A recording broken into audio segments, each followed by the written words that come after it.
بسم الله الرحمن الرحيم.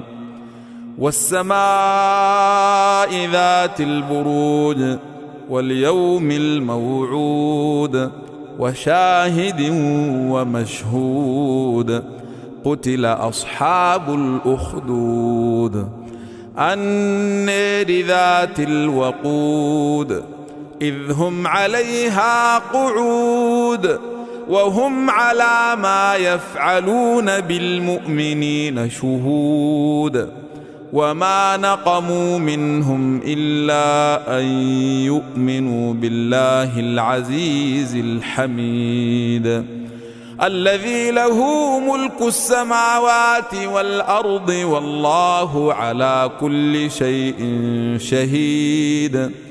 إن الذين فتنوا المؤمنين والمؤمنات ثم لم يتوبوا فلهم عذاب جهنم ولهم عذاب الحريق.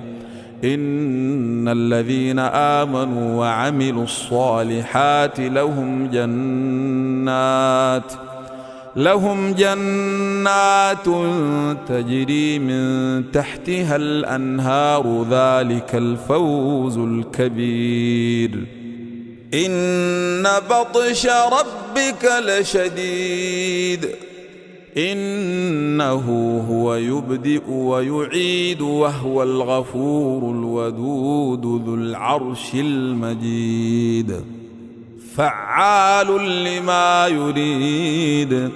هل أتاك حديث الجنود فرعون وثمود بل الذين كفروا في تكذيب والله من ورائهم محيط بل هو قرآن مجيد في لوح محفوظ.